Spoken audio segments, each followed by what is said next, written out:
Now there's the other man born in 1856, the critical year to understand from modern psychotherapy, was Sigmund Freud. He lived longer than Kraepelin. Kraepelin knew Freud's work, and Kraepelin thought it was ridiculous because he did not do the genetic basis of psychiatry. Freud also knew Kraepelin because Freud had gone from a medical degree to research in neurology to a study of psychology. But Freud's intent was quite different than Kraepelin. He wanted to understand human nature. And he didn't just study the genetic background of people.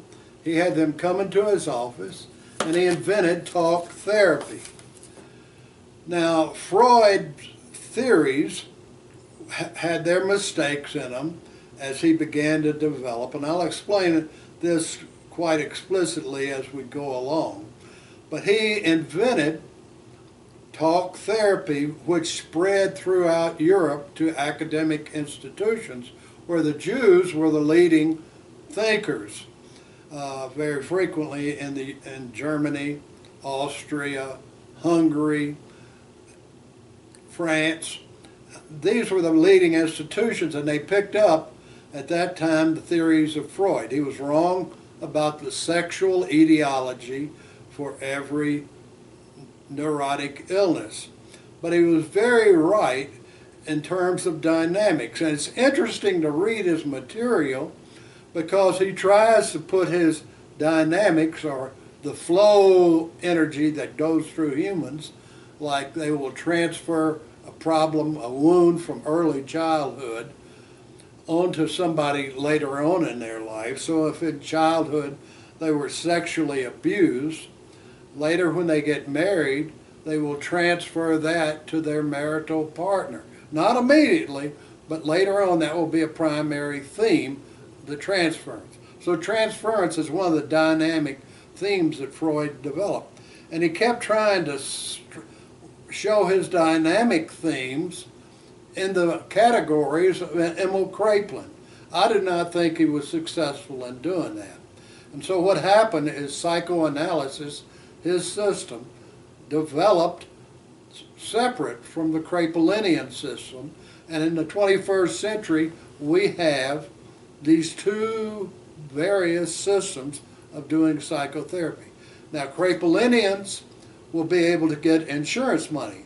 People who go to the Freudian type therapies do not get insurance money, so usually you get a better, more well-financed group that go to the Freudians.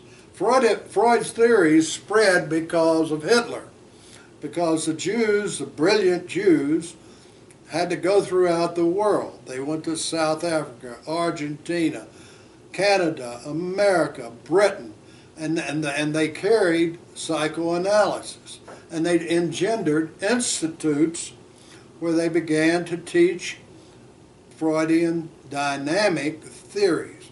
Now, each institute had its variation, and it gets to be quite complex. I spent probably 20 years reading tracts and books and professional papers from these various institutes to understand what was going on, and also to see if that fit with my clients, because I was about therapy, trying to heal a person from their wounds. So Freud is the other source that begins in 1856, and in the next lecture I will tell a little bit of my experience with both Emil Kraepelin and Sigmund Freud, because I think then you will understand a lot more of what I did in psychotherapy and what I believe really does the healing work of psychotherapy. That concludes our third chat, our fireside chat on psychotherapy.